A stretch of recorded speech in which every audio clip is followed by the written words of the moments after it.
One secret at a time. Prepare yourself as we explore the shadow worlds of suppressed history, secret knowledge, forbidden religion, and shine a light on the conspiracies that keep it all from us.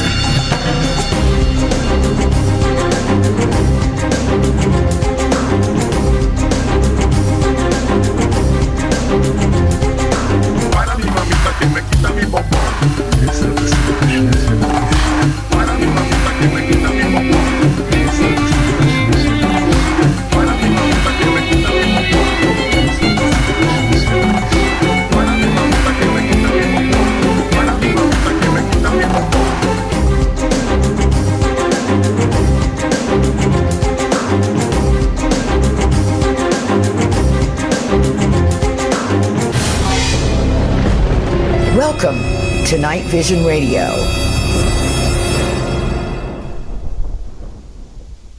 Hey everybody, welcome to NightVision Radio. I'm your host, René Barnett. Looking very forward to tonight's show because, well, number one, I got a couple of good friends with me tonight to help tell these wild stories, wild but true. And what we're going to be looking into tonight, as you may have noticed from some of the promo material, is the Alien Autopsy special that was aired on Fox Television. Lately, people have been asking me about that again and asking if there's any new information on it. And it sort of sparked me to thinking that I should probably look into that. And then I started thinking, I actually know a few people that worked on that show. And so I have called upon one of those. These guys, they don't want to talk about this, but I was able to twist one Emmy Award-winning Hollywood producer's arm to come on and share some, and as much as we can wrench out of him, about the Alien Autopsy, about how it was produced, what was real, what wasn't real. You know, we're going to see what we could get out of him. I can't guarantee, but I do know he is going to reveal some things to us. Now, that got me thinking that we are actually, the Alien Autopsy, of course, sprang out of the 1947 UFO crash incident at Roswell, New Mexico, and the alien bodies that were purportedly retrieved from that crash. And so I started thinking, you know, it's been a while since we've addressed Roswell, and we really ought to kind of get some background on that a little bit before we get started. And also, I have invited back on the show our wonderful friend, Lynn Buchanan, who was with the U.S. military, government-controlled remote viewer, and he's going to be talking a little bit about the Roswell incident because not only was he part of a remote viewing session of the Roswell incident, but he also has interviewed some of the Roswell witnesses himself. So he's got some information to share on both of those fronts. And what you may remember about the crash was it happened in 1947, sometime early in July, and there was a farmer by the name of Max Brazel who contacted the sheriff's department with information that he had found all this debris on his ranch.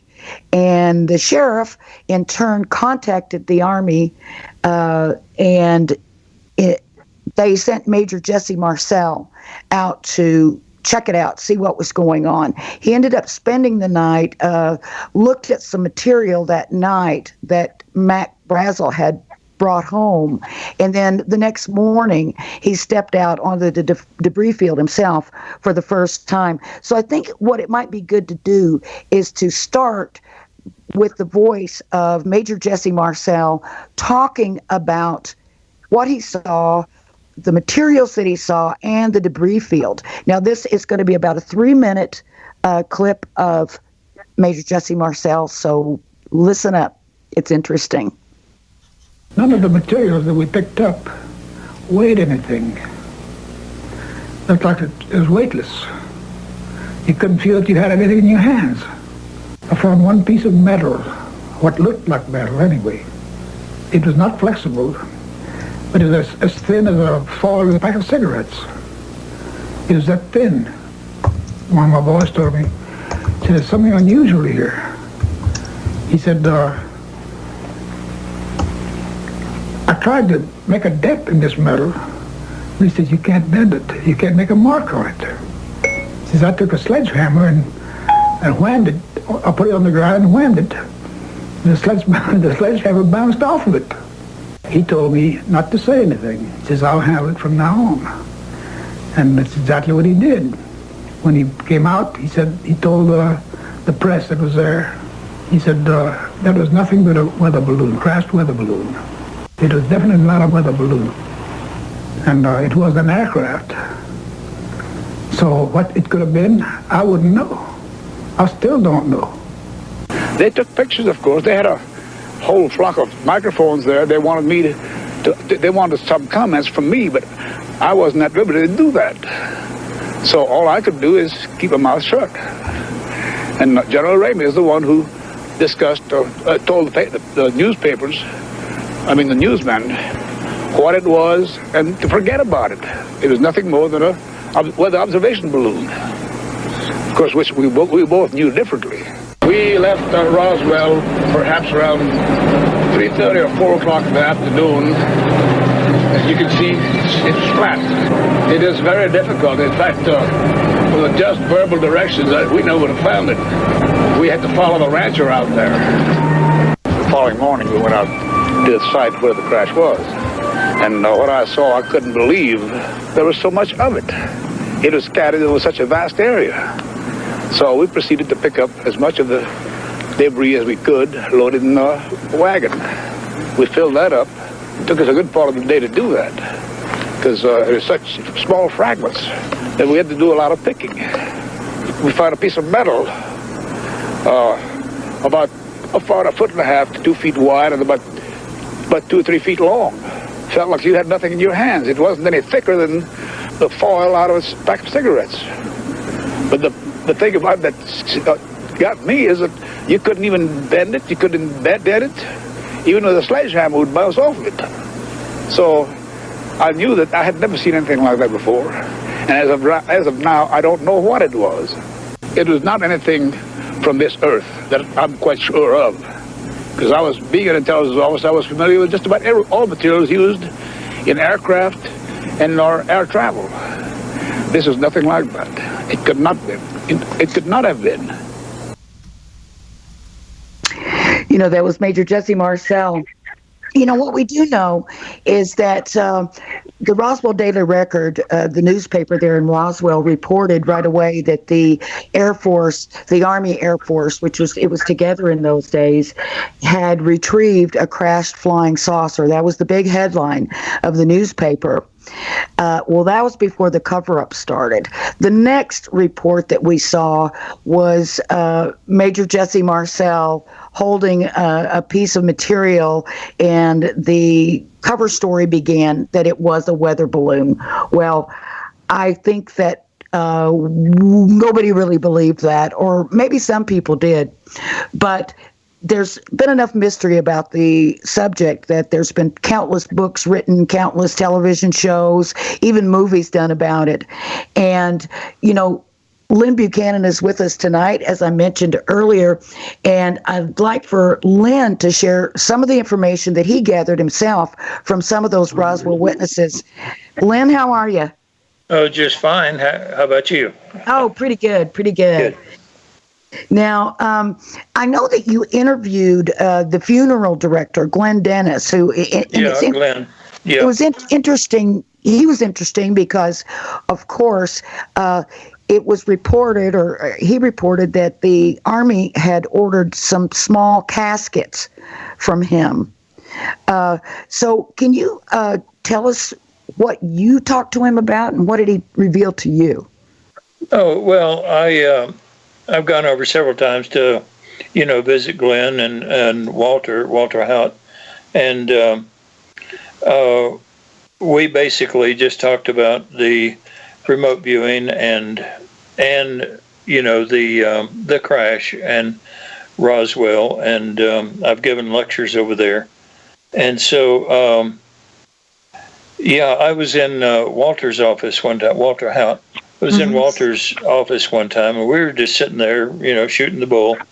And I don't know how the subject came up, because he wasn't always eager to talk about the crash, except, when he was out on the museum floor.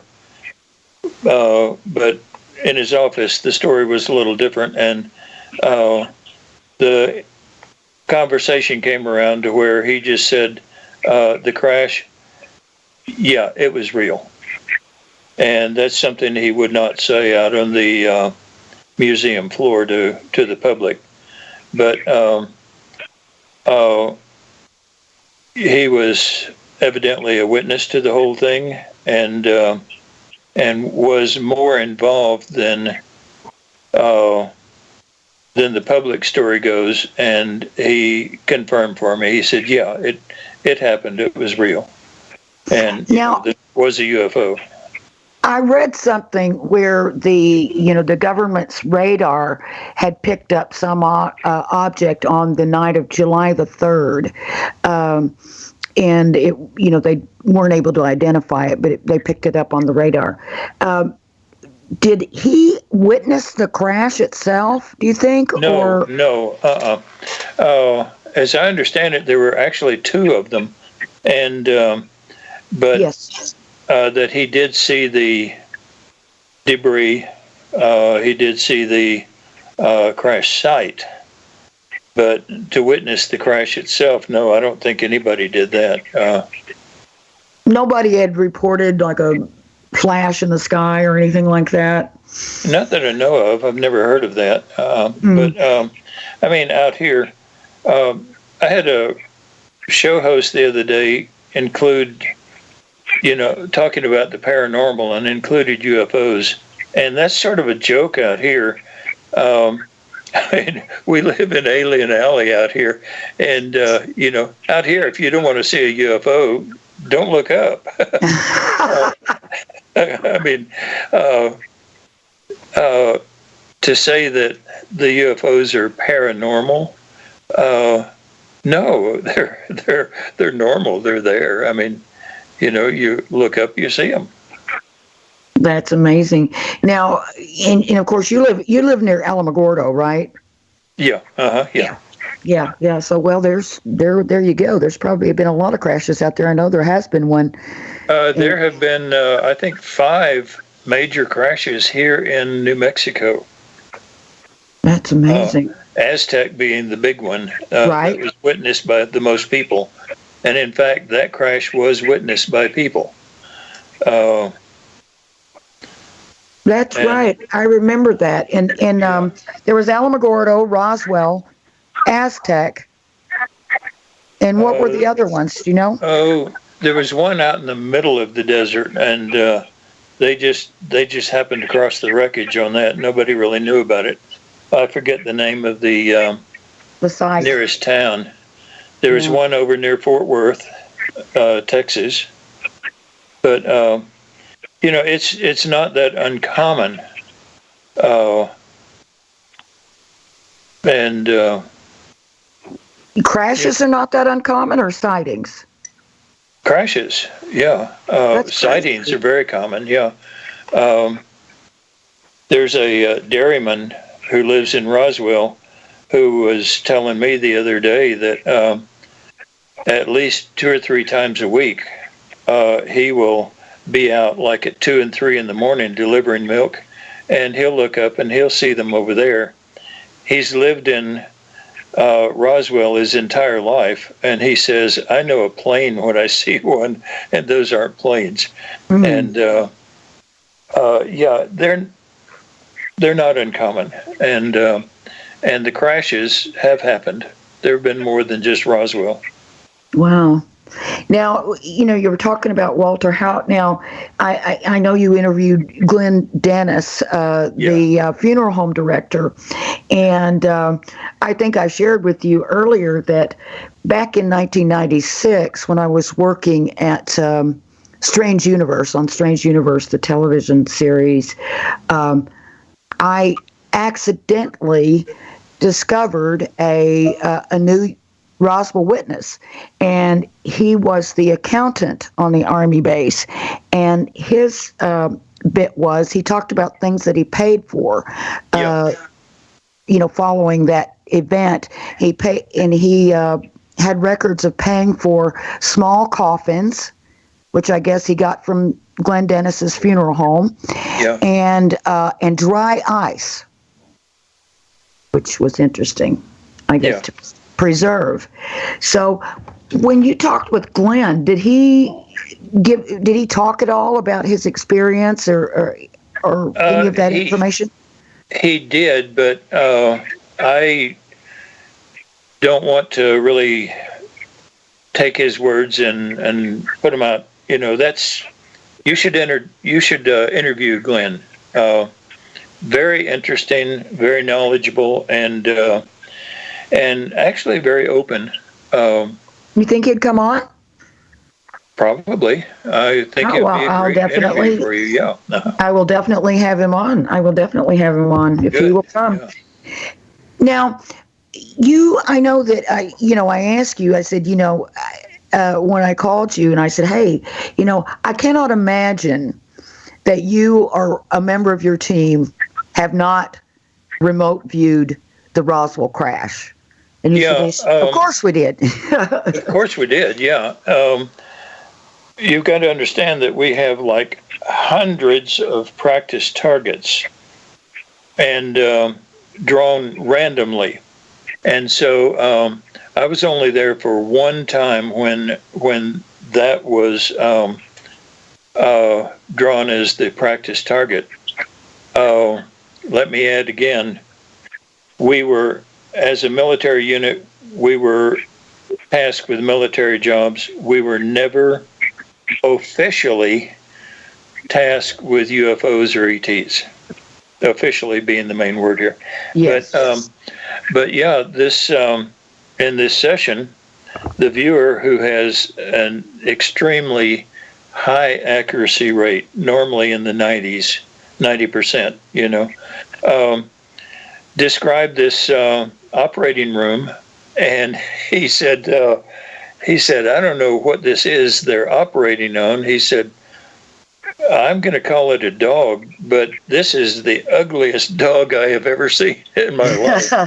And he, described the cutting open of the dog, and he said it's dead. And he went through the operation, of course, which was an autopsy, and they were operating on a dead being, which he decided had to be the ugliest dog he'd ever seen in his life. And of course, he was absolutely blind to the target. When we give a target to a controlled remote viewer, we just say, this is target 970304. What's the answer? And right. It's basically they just get a number, a target number, and it's view the target, and then they just go. They go with information whatsoever. Absolutely none. Yeah. Uh-huh. That's amazing. That is amazing. Now, what was the target? Was the target just the incident? The target was actually the autopsy. Oh, okay. Okay. And it was actually the operating room on the night of the suspected autopsy. Oh, I see. And if we had assumed that there was a real ET there, that would have actually polluted his session. So the target was the activity in the operating room on that night. And of course, he didn't know that. He just got some numbers, but we had it written down that was the target. And what he described was an autopsy of the ugliest dog in the world. Now, have you come to a conclusion or an opinion about that incident yourself? What do you? Well, yeah, from Walter. I mean, I had the opinion that yes, it was true, and in fact, we were trying to buy land over there, right, supposedly where the crash site was, and it was bought out from under us by someone else. Oh, wow.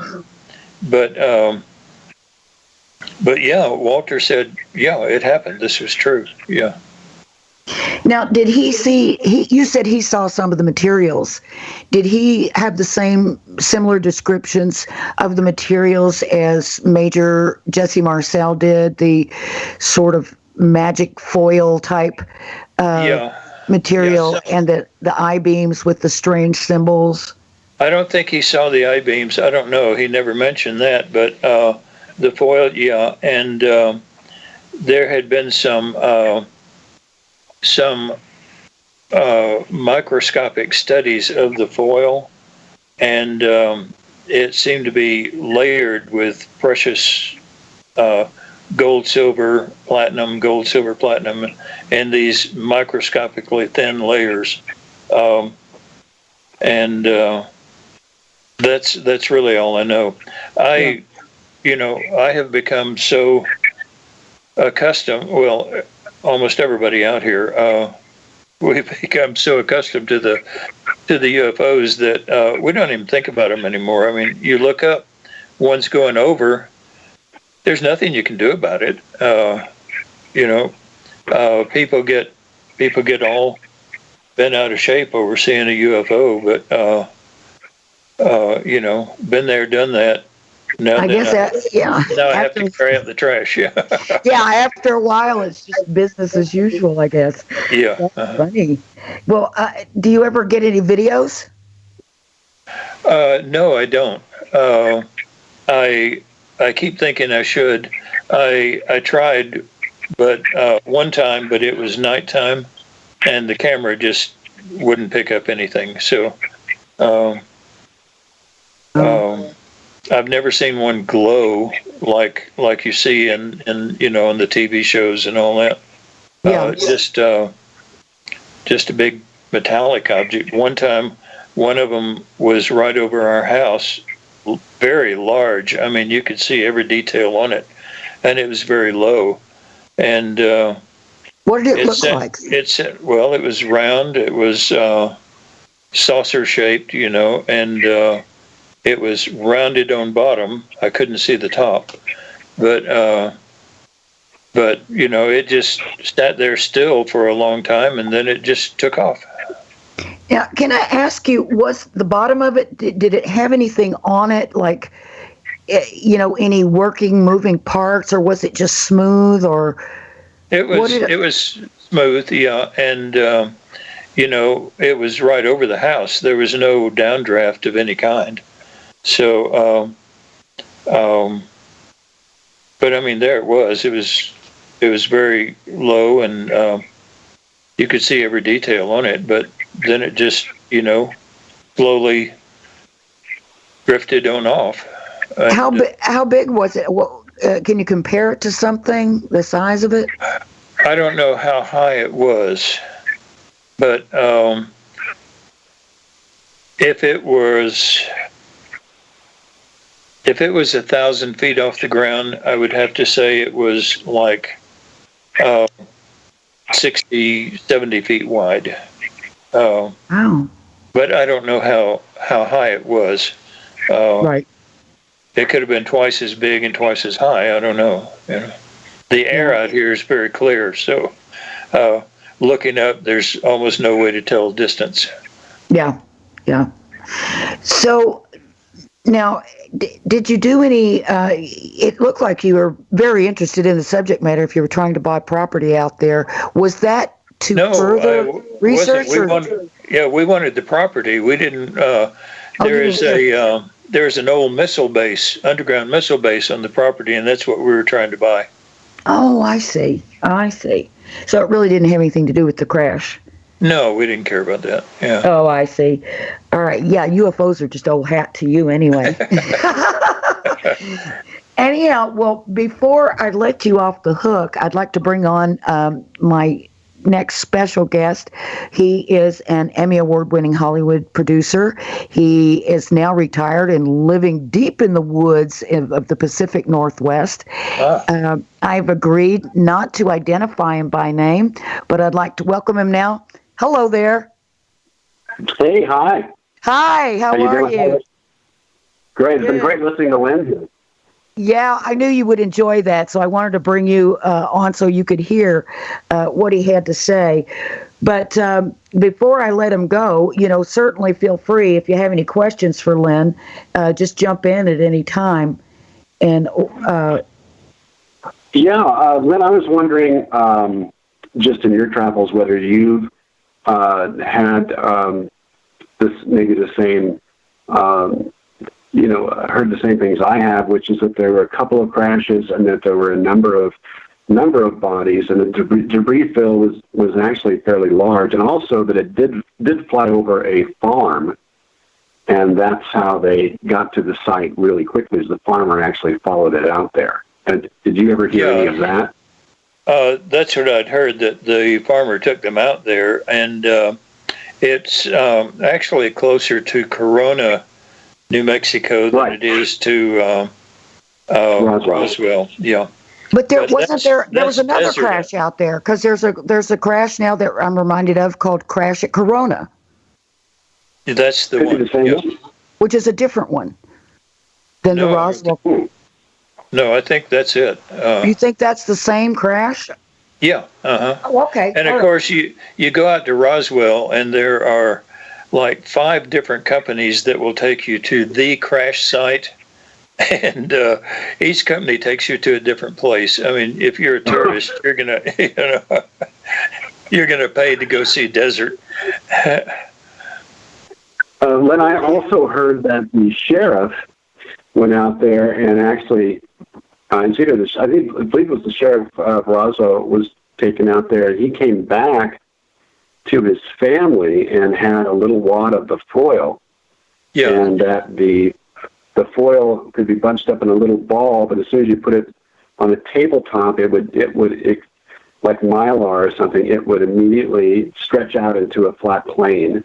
Yeah. And they couldn't tear it, couldn't do anything with it. It's extremely resilient. Yeah, that's what I've heard from a lot of the people over there, and Walter and so on. Yeah. Yep. Couldn't cut it. Couldn't burn it. It was indestructible, and it would always go back to its original shape. You could roll it up in a ball, and it would just, like liquid, smooth back out, just like silk. Yeah. And he brought it back to show his kids. Yeah. And you couldn't burn it, which was amazing, because it was just Mylar off of a weather balloon, right? Of course. Yeah. Right. But Lynn, before you go, I want to give your website out. It's crviewer.com, if I'm not mistaken. That's right. Yeah. Mm-hmm. Not failing me. And go to Lynn. New York & Company is the best kept secret for great fashion at amazing prices. The new holiday collection has arrived, and this weekend is the Friends and Family sale. Every single thing 50% off. From holiday party outfits that sparkle to hundreds of spectacular gifts starting at $5. They have something for everyone, including new arrivals from their exclusive celebrity brands from Eva Mendes and Gabrielle Union. Hurry and check out the best deals of the year from New York & Company. His website, check it out. He has a lot of interesting information there, as well as some pretty cool artwork that he's done. Oh, thank you. Yeah, I just added 34 new pictures to it. I saw that you posted that, and I haven't been over to look at them yet, but I'm definitely going to do it, because I was on there a couple weeks ago and was looking at all of them, and I was thinking, are these from remote viewing sessions? Is he coming up with these from? Actually, some of them are, and a couple of them are times when I have asked people to remote view what I was going to paint a week or two later, and not show me their sessions, and I wouldn't even think of what I was going to paint until a week or two later, and then I would start painting, and then look at their predictions, and amazing number of people would accurately predict what you're going to paint, you know. That is so wild. That's so wild. That stuff really works, I tell you. You know, I wish I had the focus and the diligence to learn how to do it myself, but I know it takes a lot of time and a lot of training. It does. It takes a lot of practice, yeah. Uh-huh. Absolutely. Yeah, I know people that have gone through that training, and they worked. They really, really worked. But if you want it, you do the work. That's it. That's it. Mm-hmm. But Lynn, I want to thank you so much for joining us tonight. And thank you for inviting me, yeah. Yeah, and come back again soon. I'll think of another reason to drag you back on. How about that? Okay, sounds good. Okay, give our regards to Linda. Take care. I will. Thank you. Bye-bye. Now we're going to go for a quick break, and when we come back, more on the Alien Autopsy. Well, I think it was that sensitive. These guys are extremely organized, and they never did anything they didn't have to do. And when you hear the nature of the program, you can just think about it. It was quite an exercise. So it was a need-to-know operation. I mean, it reminds me of the military, because the military really compartmentalizes these kind of, top secret operations that they do. And you're exactly right. A need-to-know basis. You only know the part that you need to know to do your job. And that's what it sounded like here. Now, I have a little bit of background with this Alien Autopsy because I was the managing editor of UFO Magazine back in the 90s. And during, I think it was my last year there, we received a VHS copy of a very strange video, very strange piece of film. It looked like a very old film, and it was purporting to be footage of an alien body undergoing an autopsy back in the 1940s. And that videotape was sent to the research director of UFO Magazine, who was Don Ecker, by Ray Santilli from England. And Don Ecker, in turn, called Bob Kiviat, who is, as you know, was the executive producer of Alien Autopsy, but he was a producer in town, and he was known to Don. I think they'd worked together either on a project or maybe developing some projects. I don't know if they came to fruition or not, but they knew each other. So Don reached out to Bob. Bob came, they met. Bob took the tape and actually ran with it. Unfortunately, he totally blew Don off and left him in the dust, really not very nice, and went on to produce this major Fox television special. And then they did a follow-up that basically debunked the special. So it's kind of confused everyone over the decades now. What was real? What wasn't real? Was any of it ever real? Then there was a major motion picture that was made, a feature film, that, funny enough, you and I saw together a few years ago, along with some other pals of ours from the TV business, and where basically the story was, and you can correct me here anytime, that there really was some footage in the beginning, but there was either damage to it or it was too dark to be usable on television. So some of it was real, some of it wasn't real, or all of it was fake. Or what can you tell us about the veracity of the story at all? The bottom line for me is that, and the irony of it all, is that something you'll say like portrayed in the movie, where they had to just sort of put this together, on a shoestring, actually came from a very real place. And I had experience to see this footage, and probably 2 to 3 years before anybody even heard about, Alien Autopsy, anything at all. 2 or 3 years before that, I was asked to be ready to go down to Florida to meet with a man who they called the cameraman. Yep.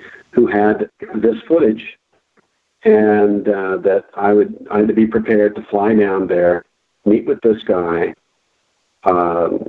secure the footage, view the footage, and either bring it back or arrange it as an emissary. Now, this is 2 to 3 years before any of this started.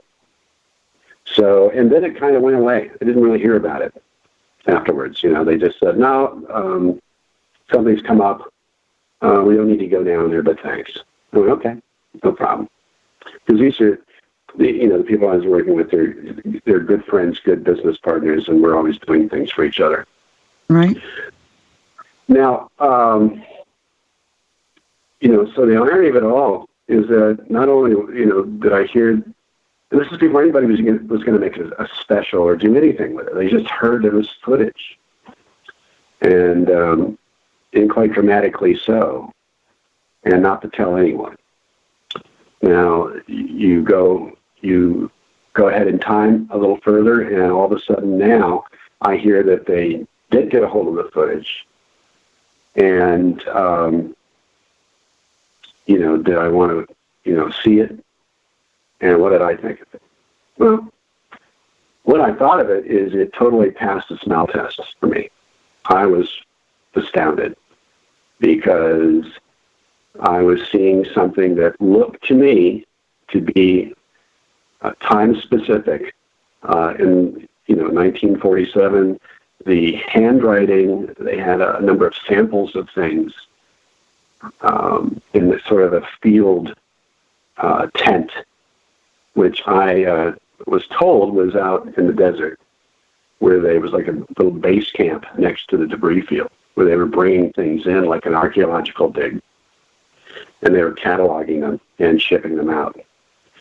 And someone was taking footage with us. Well, the handwriting that they had on all the tags reminded me of my grandfather's handwriting. A type that I saw, when old ladies who were like 85 would sign their name. It's like a different type of handwriting. You know what I mean? Right. Uh-huh. And it's written with ink. I mean, it's written with the fountain ink that used to be back in those days. There were ballpoint pens, back in 1947. Right. If they did, they were in prototypical. They were using, the old almost ink and quill. With you remember that when you were a kid, and it would have like a sharp metal point, and you would dip it into an inkwell and write with it. Yeah. Okay. All of the tags were written with this kind of ink, with that kind of handwriting. And to me, it totally smacked as being 100% real. I was shocked because it was creepy. It was creepy to see that. Yeah, and I know that, I remember looking, at some of that footage and looking at every detail in that little operating room or whatever that was, and the clock, the phone, everything was appropriate for the time period.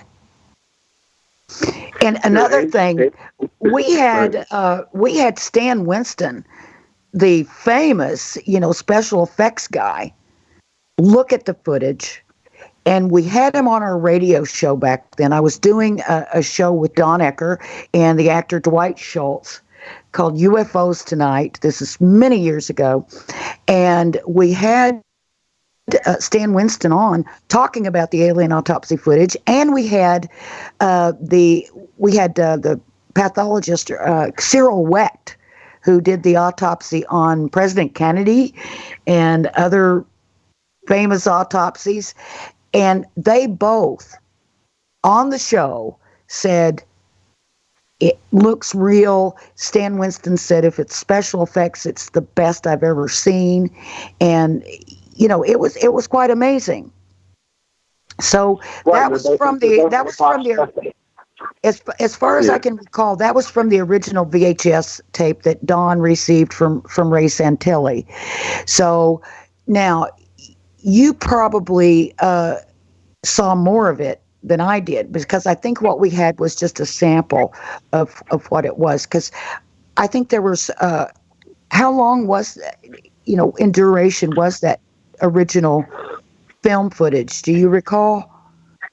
I couldn't give you how long. It's not that long. It's I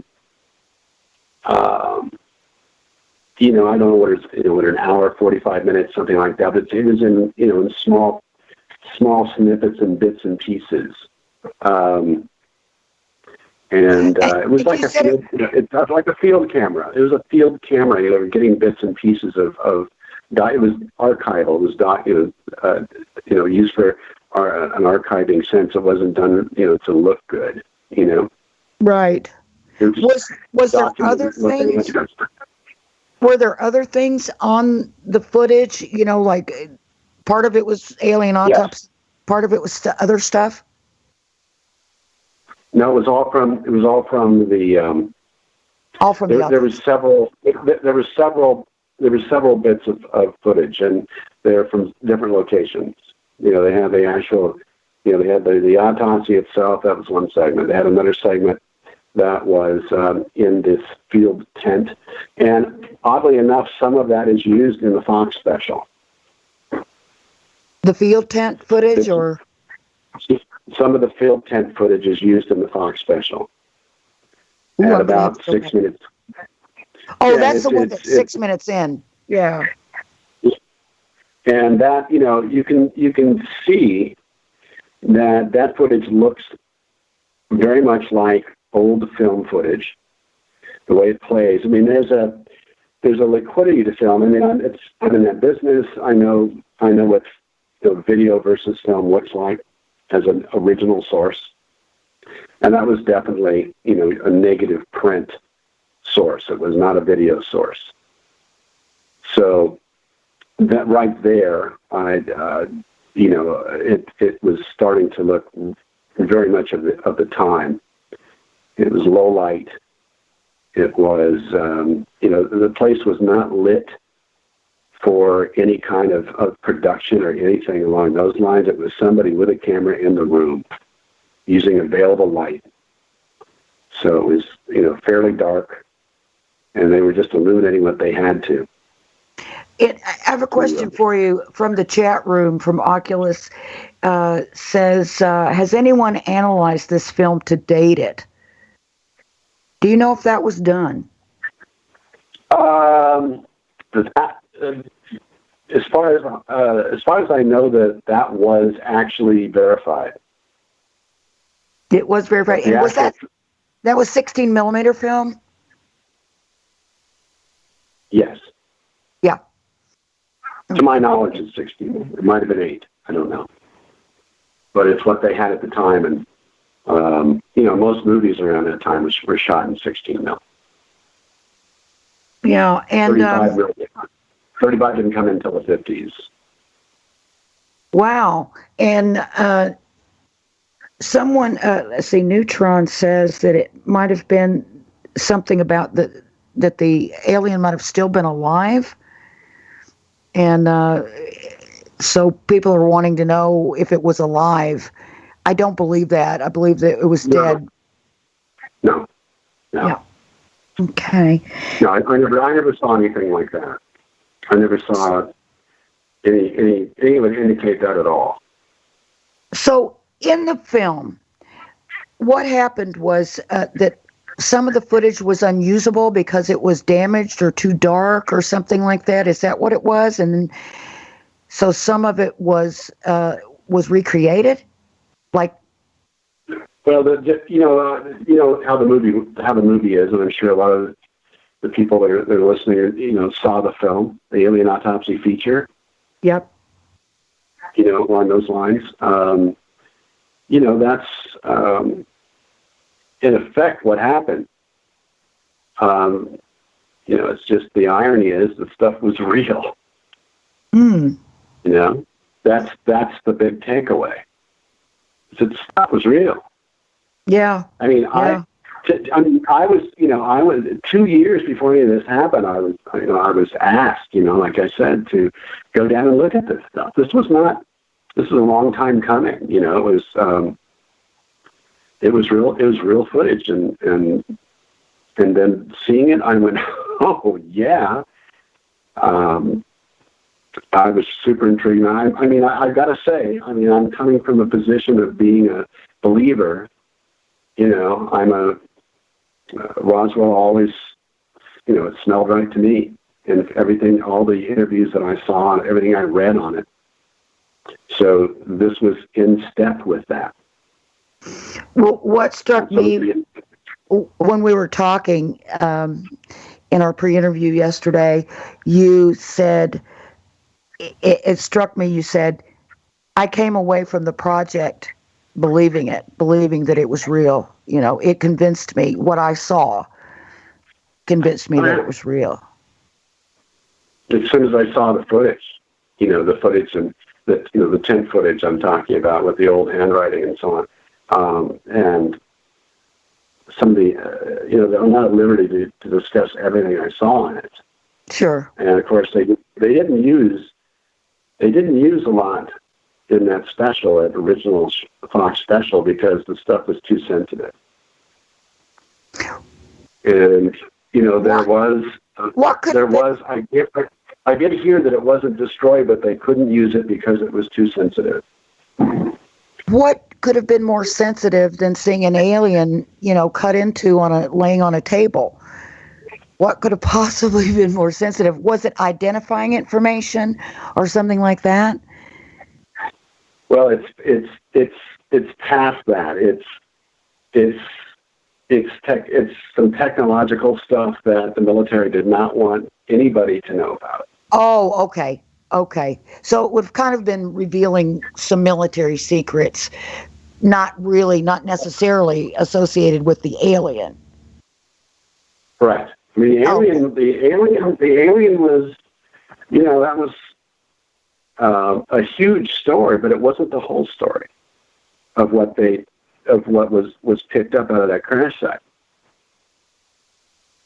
Yeah. I mean, it's to the world at large. That's going to be the huge story.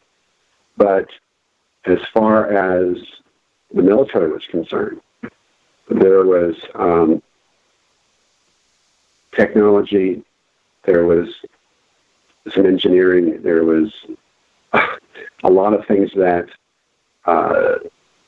they were able to glean from that, from that crash site, and they didn't want anybody to know about it. And that's why that cover-up went immediately up. They did. You got to realize, in '47, it's the first time anything like that ever happened, and that's why it made it into the paper. Yeah, it made it into the paper like just a regular reporting, because it's like saying a meteorite went down outside of town or something, Yeah. Yeah. But then all of a sudden, I mean, here's this huge cover-up, and it's like, are you buying any of this? I'm not. But it doesn't jive. Weather balloon? Come on. Number of people I had out there? Mm-hmm. So, for me, as an enthusiast, and they didn't know I was. They didn't know that I was a UFO believer, whatever. It always interests me. Now, before I was in the project, I wasn't predicated, So, anyway. Can I ask you? You said you were a believer. Had you had any UFO sightings or experiences to cause you to believe, or was it just the idea that it would be ridiculous to think that we were the only ones in the entire universe that exist, when there are millions and billions of other planets that are much older than we are, and there's probably much more advanced civilizations out there than we are, because we're a fairly new system that we live in. Is that it, or did you have your own experiences? If you'll say. As a kid, I saw, I saw some things, some rotating red lights. I grew up in in an area that had a large Air Force base in Southern California. And there were some nights where we would see things out there, but we would think, well, either a helicopter or something else like that, but it didn't have any sound. And, you know, as a kid, I must have been about 10, you know, it sort of sticks with you. I was going up in the mountains and looked up and saw this and just went, wow, there's that. Okay, well. And then, you know, there was a book that was called UFO Serious Business. Remember that? Oh, yeah, I do remember that book. It's like a primer for every 12-year-old. Yeah, yeah. So after that, you kept looking up all the time. And you know, I agree with you. I mean, the other part of it was just the logic. It's like, well, it had to be. I just hope that it happens in my lifetime. You know, I'd love to see that happen. Yeah, I would too. You know, more about interdimensional travel. Now it starts making even more sense. Yeah, so, absolutely. Well, there you go. The bottom line is I was excited to see this footage because I hoped it was true. Yeah. I can imagine you must have been dying to tell everyone. Yeah. Well, you know, it was a secretive operation with people that trusted each other, and that trust is something I still honor. And that's why I can't go with my name and stuff like that. Right. To this day, I mean, you know, here we are, you know, 20 some odd years later. And nobody's ever gone public, really. Right. That's pretty amazing. That's right. Yeah, everybody's been very cool about it. But it was a fun experience for everybody, and also it was a serious experience. And yeah, what did some of the other people, like the editors and people like that were working on, you know, looking at that footage, you know, every single day for hours on end, what did they have to say about it? Were they convinced? Was anyone sort of disturbed by it? No, I don't know, because I wasn't around that. Maybe, you know, I think it's a real personal thing, you know. Yeah. I don't know. I mean, the guys that edited the Fox special, I don't know what they thought. You know, here's another doc. I mean, you know, maybe they were struck by it, maybe not. Yeah. I know the country was taken by it. I remember hearing it on the radio, just going, "Wow, it's in the lexicon." It really is. I mean, everybody knows what the Alien Autopsy is. I mean, you hear it. You hear people making a joke and using that term, and it's just, you're right. It's pop culture. It really is in the lexicon. You know, it is bottom of the hour, and we are going to take another quick break. And when we come back, more with our award-winning Hollywood insider and secrets from the Alien Autopsy and questions from the chat room. Stay with us. About, and I don't know if you know the answer to this, but we talked about, you know, that you had identified, I know when we were on the phone yesterday, at 6 minutes in, there is some of the original footage from the 16 millimeter film, the original film of the Alien Autopsy.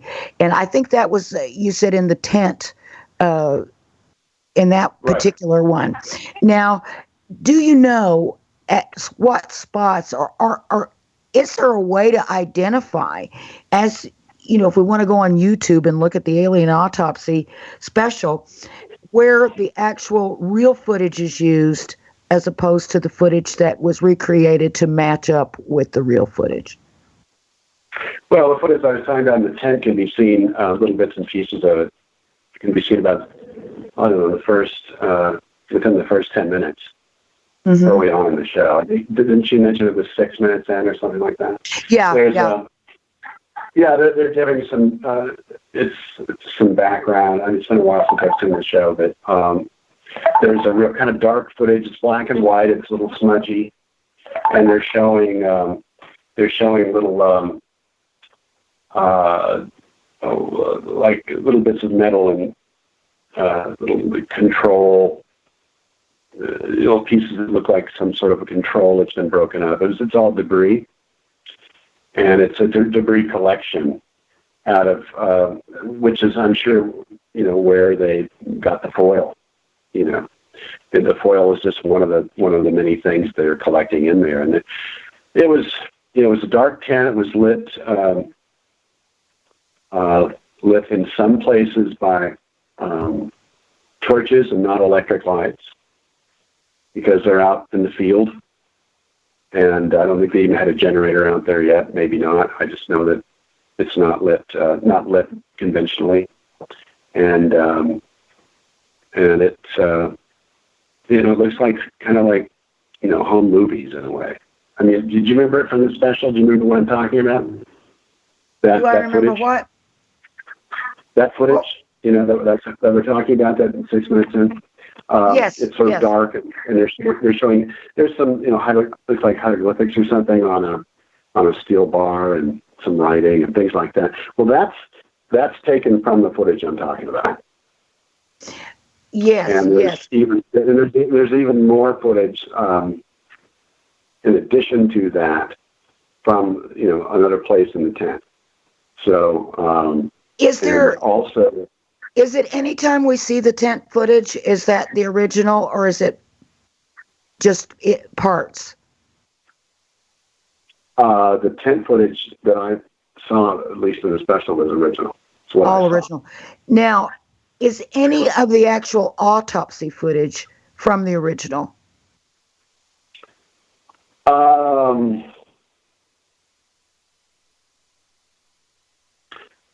That's one of the areas I can't go into. I had a funny feeling about that. Oh my goodness. Mm-hmm. All right, now I'm going to ask you a question that as another question that you're probably not going to answer, but probably for a different reason. But I want to get it out there because everybody's being so attentive in the chat room. I want to include some of the questions that they have. And Squatch Detective says, if you know, was the alien wearing a suit like some of the stories have said, or was it real tissue? I guess, would you have any way of knowing that? Oh, you mean from the original cut? I didn't have any eyes on that, so I couldn't tell you. But I can just tell you from like another viewer. I saw it like anybody else. But it didn't look like a suit to me. It looked like actual tissue. Skin tissue. Yeah, absolutely. Absolutely. Never looked like a suit. No. And Leslie in the chat room said, had any of the people present at the autopsy come forward with their experiences that we know of? Now, was that cameraman ever contacted? I want to say he was, in my recollection. Yeah, there was a lot of back and forth with him. He was very old. And I think I remember his name. I'm not going to say it on the air, but I'm thinking I remember his name. Did he, in your memory, did he have a Hispanic last name? Not to my ears, and he was, but I did know that he was in Florida. In Florida, okay. All right. I might be thinking about two different cameramen, but maybe a cameraman. New York & Company is the best kept secret for great fashion at amazing prices. The new holiday collection has arrived, and this weekend is the Friends and Family Sale. Every single thing 50% off. From holiday party outfits that sparkle to hundreds of spectacular gifts starting at $5. They have something for everyone, including new arrivals from their exclusive celebrity brands from Eva Mendes and Gabrielle Union. Hurry and check out the best deals of the year from New York & Company. From a different event. But I do remember that there was a cameraman. He was still living at the time. I don't know if he is today, but he was still living at that time. Now, you never actually ended up making any contact with him. No, I wasn't. In my part of the production, it was not, I wasn't that far. Like I said, it was compartmentalized and outsourced and need to know. Right. But you had said that you had said that you had originally been asked to go to Florida, but then that later got stalled. So you never made that trip, and you came to see the footage by other means. It came from another. Yes. Yeah. Okay. So is there a way, because the people that worked on the show did an excellent job, especially, of matching up everything. Now, it's my understanding, and I do believe this, that the any of the recreation that was done was not to mislead, but to actually mimic the original footage. It was to duplicate the original footage, and the reason it was used instead of the original footage was because it was not usable. It was too dark. It was damaged or something like that. But it was never the intent of the show or the people working on it to mislead anyone. Is that your understanding? No. Yeah, that's. I think you said it really well. That footage is very detailed, as you know from watching it. It's some things you couldn't think of. Okay, in there. Yeah. And you know what I mean. And that's why. Stan Winston, who is a legend, who has no reason to say otherwise. He was absolutely, took it as bona fide himself. Now, I've worked on films such as the first Star Trek film and the third Jaws film, and I come from a special effects background also, and it would have stuck out like a sore thumb in a second. Yeah, well, like I said, Stan Winston, Stan the man himself, the legendary special effects guy in Hollywood, he said, hey, it looks real. If this is a special effect, they are the best. And so, if you could fool Stan Winston, I would think he would know. And Cyril Wecht, who's performed lots of autopsies. Yes. He commented on the way the tissue acted, reacted to the cut and the whole thing. He was convinced. Yes, that's what I'm talking about. Neither one of those men had have a dog in the hunt. No. They had no reason. In fact, they had every reason not to say that because they could get laughed out of the room. They have reputations to uphold. So, that's right. Yeah, exactly. So just taking it at face value. And that's why it's held up over the years, It's, there's people that, it doesn't strike them as being inherently false. Then when you add it to the Roswell details, it smacks of reality. It really does. Wow.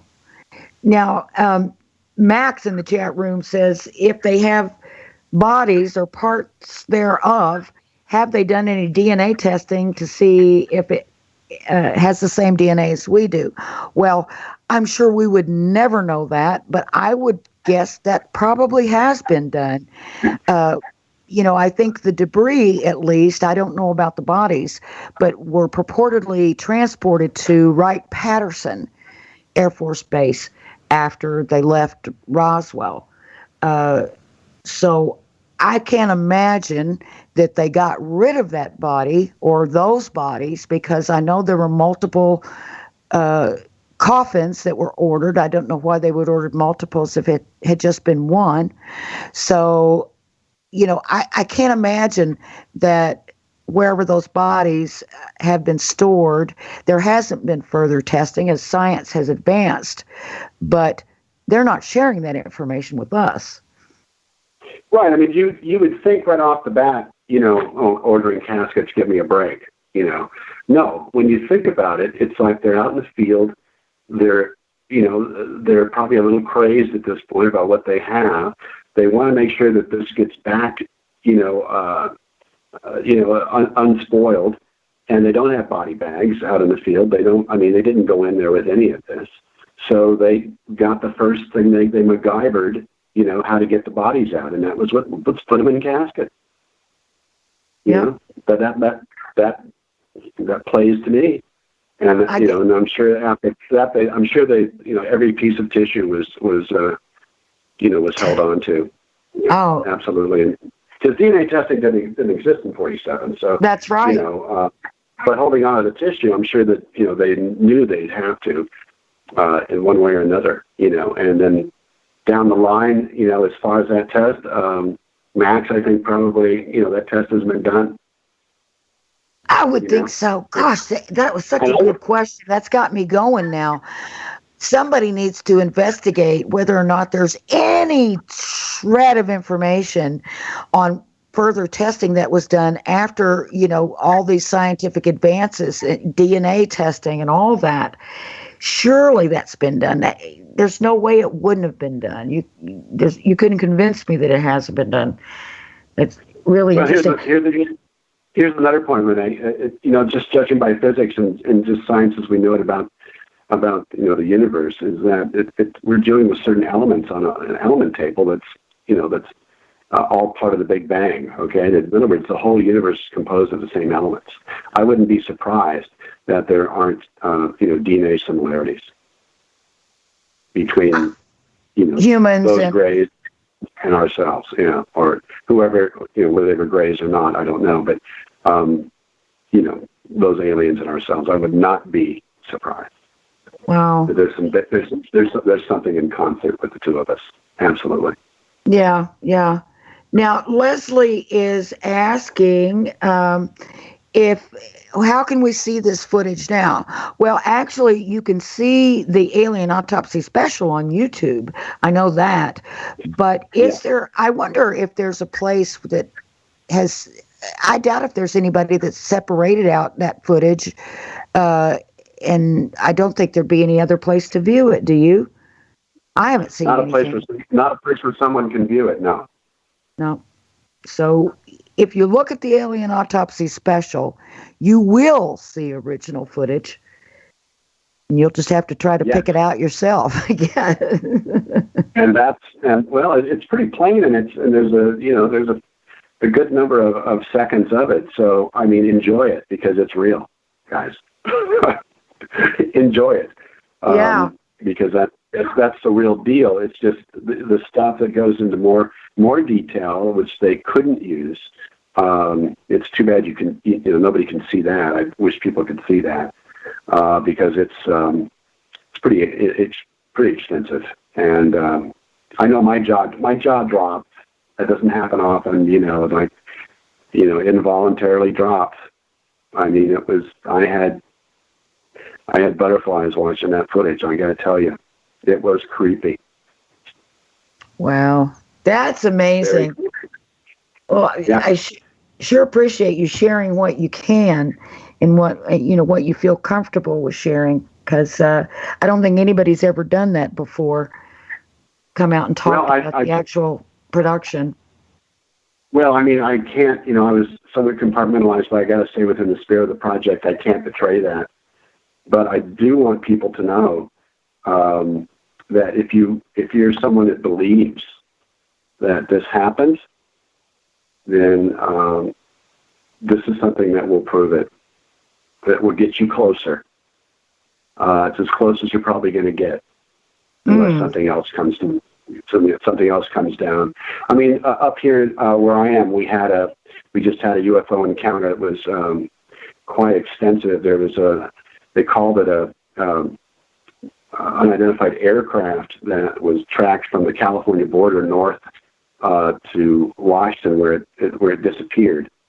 But it was being tracked by NORAD and being tracked by all the air traffic controllers, and it was an odd shape, and the airliners and the pilots had eye contact, and then it was just gone. But that was just 2 days ago. Really? Yeah. It was over. It's in all the papers up here, and also it's on YouTube. I think there was a small YouTube report. I'm not quite sure, but there was a craft that was down at like 35,000 feet in airliner airspace, and right at the top of California. Like Eureka, but was inland a little further. It's where it was first seen, and then it crossed over into Oregon, went up the Willamette Valley, and just before it got to the Columbia River, they lost track of it. Wow! But they were tracking it for almost 20 minutes, and they had eyes on it as well from pilots. Did you? None of them could make an extension of what it was. Did you hear a description of it? You said they said it was an odd shape. They said it was kind of triangular, but it looked like it also had fins out to the side, so they thought it was an aircraft, but they just weren't seeing it at the right angle. And to me, here comes the interdimensional argument coming back into play of why it just sort of pops out. I mean, I don't know if you've seen, there's footage on YouTube of supposed portals that you can see. There's footage that they picked up of actual portals, and this one actually, had to hit one and go, or else it would have been seen by 35,000 feet by commercial, pilot. Yeah. Which it was being tracked. And there were scrambled jets and the whole thing. It was a big deal. Wow. That was 2 days ago. I'm going to have to look that up. I'm sure there's stuff on the internet about it. Yeah. Oh, yeah. I hadn't heard that.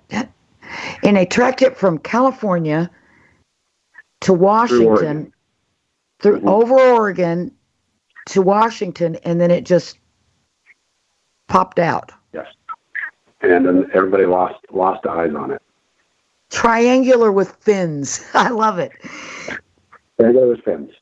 Exactly. Wow. So it just depends on what angle they were looking at it, So it was actually a craft that had some odd corners, But they didn't. They thought it was. They keep calling it a mystery aircraft, which I thought was unusual because usually they're going with all the UFO parlance, but they called this a mystery aircraft. Mystery. And the reason was they thought it had wings and a tail, but when they looked at it again, it looked more like a triangle with fins. So I don't know. Yeah, but keep your eyes open. Maybe we'll catch another one of these. Hey, maybe so. Max in the chat room said it sounds a lot like stealth technology on steroids. Sure does. Oh yeah. Well, the odds are in our favor. We're gonna have contact here. I just know it is. Wow. I just hope I'm around. Yeah. Well, I got to ask you just before we close out the show. I know where you are up there in the woods in the Pacific Northwest. I got to ask you, and I know that the Squatch detective in our chat room probably wants to know too. Have there been any Bigfoot or Sasquatch sightings in your area?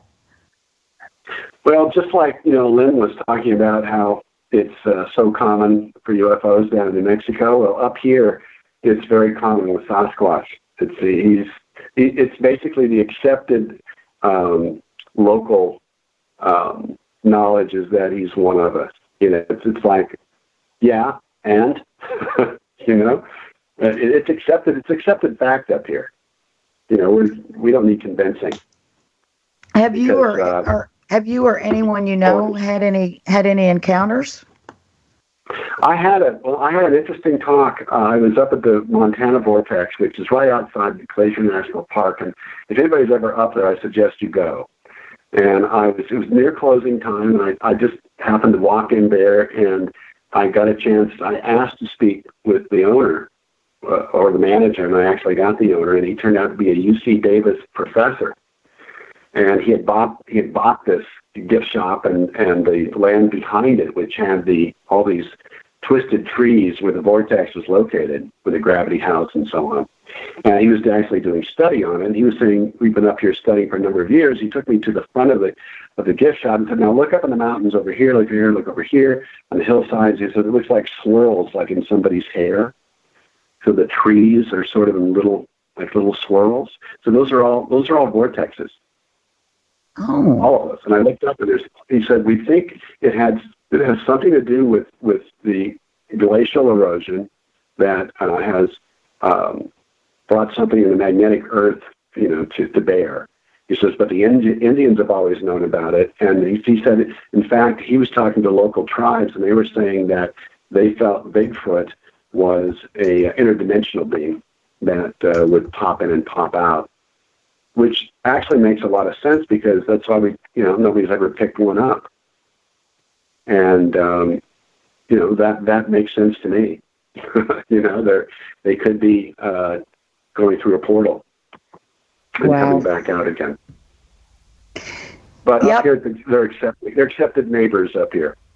Yep. I've been in some neighborhoods like that. I did a Bigfoot special where I talked to a lot of people. It was just common knowledge. And I guess the music's rolling. That means we're all out of time. But I want to thank my special guest tonight, who shall remain anonymous, Emmy Award-winning producer who worked on the Alien Autopsy film. Thanks so much for sharing what you could. We appreciate it. My pleasure. Thanks for having me on. Take care, everybody. Be nice to each other. Don't be hateful. Your mother won't like it.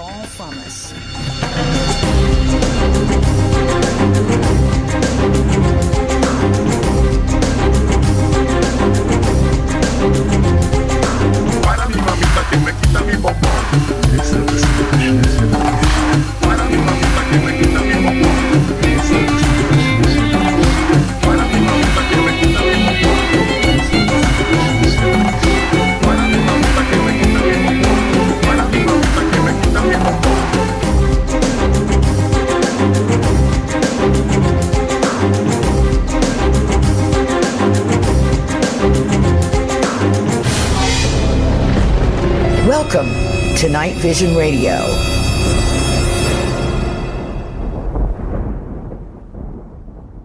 New York & Company is the best kept secret for great fashion at amazing prices.